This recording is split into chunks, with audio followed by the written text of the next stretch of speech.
that obviously this would be the first appearance that Mr. Malmgren would have had when the initial charges were filed. He would have had the same advisement of the rights. It's essentially redundant in this case. Except the charges are different. Except the charges are different. With respect to everything else. So then else. it's not redundant. With respect to everything else, with respect to the right to remain silent and all of the other rights, they are the same.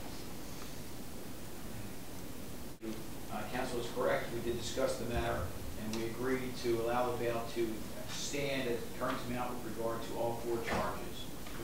They're separate bills. They are $350,000 on the two first-degree aggravated manslaughter and $50,000 set on the two vehicular homicide charges for a total of $40,000.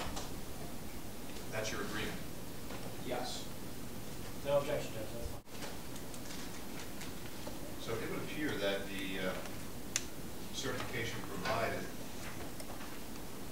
contains affirmative representation by the defendant as to all that information which the court otherwise has a duty to make sure the defendant does receive and understand, with the exception of provision of copies of the complaint. Do you waive that requirement?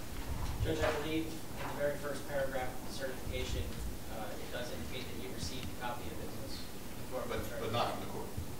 It was my understanding that when he was at the court on Monday, that somebody did come and give him a copy while he was still here before he left. In fact, before I met with him yesterday, he already had a copy. I gave him another one when I met with him yesterday. That may be, but if so, it's not known to me. I understand. He did not receive any copies of the complaints from the court.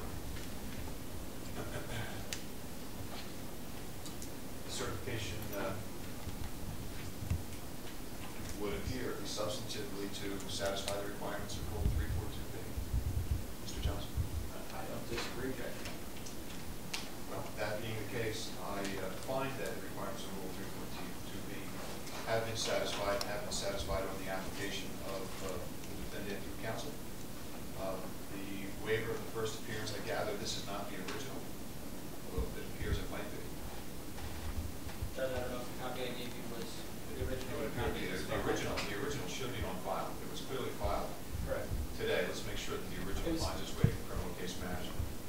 We'll get you copies. And to the extent that bail has been consented by counsel to continue, as earlier said, is there anything you can get before the court? No, Judge, that's it. Judge, the only thing I would note for the record, that was filed yesterday. You indicated today, but it was Today filed it is yesterday. August 8th. Correct. You indicated late yesterday. I did to see it, but anyway, I accept that it was filed yesterday. Thank you. Anything else? Nothing further, Judge, from the state. That concludes this proceeding. Thank you, Judge. Thank you. This one in the actual part.